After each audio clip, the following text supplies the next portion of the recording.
Hello everyone, আজকে আপনাদের জন্য নিয়ে আসলাম 2 পাউন্ডের ফ্লাওয়ার থিম কেক। কেকটি দেখতে খুবই সুন্দর হয়েছিল। আমি কেকটিকে ক্রাম কোটিং করে আধা ঘন্টার জন্য ফ্রিজে রেখে দিয়েছিলাম। যারা আমার ভিডিও দেখে থাকেন তারা অবশ্যই জানেন আমি পাইপিং ব্যাগের মধ্যে এভাবে ক্রিম ভরে কেকের মধ্যে ক্রিমটা দিয়ে থাকি। এতে করে কেকের মধ্যে ক্রিমটা বেশি পড়ে না। অতিরিক্ত ক্রিম পড়লে কেকটা খেতে তেমন একটা ভালো লাগে না। তাই অবশ্যই কেকের মধ্যে ক্রিমটা ব্যালেন্স করে দেওয়ার চেষ্টা করবেন। কেকের ফিনিশিং ভিডিও যতই দেখেন এতে করে আপনি কিছু শিখতেই পারবেন না, এতে করে আপনি একটা ধারণা নিতে পারবেন। আপনি বাসায় যত বেশি প্র্যাকটিস করবেন কেকের ফিনিশিংটা তত বেশি সুন্দর হবে। একটি পাইপিং ব্যাগের সাহায্যে আমি গানাশ দিয়ে নিলাম। আজকে গানাশটা আমার বেশি ঘন হয়ে গিয়েছিল, তাই দেখতে সুন্দর লাগছিল না, কারণ আমার গানাশটা ঠান্ডা হয়ে গিয়েছিল বেশি। গানাশটা ঠান্ডা হয়ে গেলে ঘন হয়ে আসবে।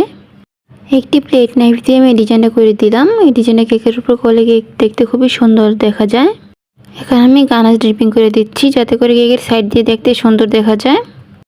এখন আমি একটি নজেল দিয়ে এরকম গোল একটা শেপ দিয়ে নিব। একটি রোজ নজেল দিয়ে আমি ডিজাইনটা করে নিব। ডিজাইনটা দেখি বুঝতে পারছেন ডিজাইনটা আমি কীভাবে করছি।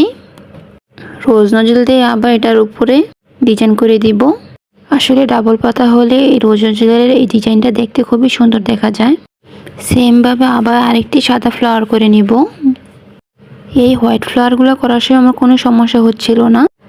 যখন আমি রেড ফ্লাওয়ারগুলো করতে গিয়েছিলাম তখন অনেক সমস্যায় পড়তে হয়েছিল, কারণ কালারটা মেশানোর পরে ক্রিমটা একটু নরম হয়ে আসে।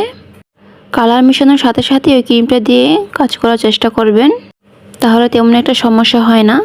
রেড কালার দিয়ে যে কোনো কেকের ডিজাইন করলে কেকটা দেখতে সুন্দর লাগে, বাট এটা দিয়ে কাজ করতে খুবই সমস্যা হয়।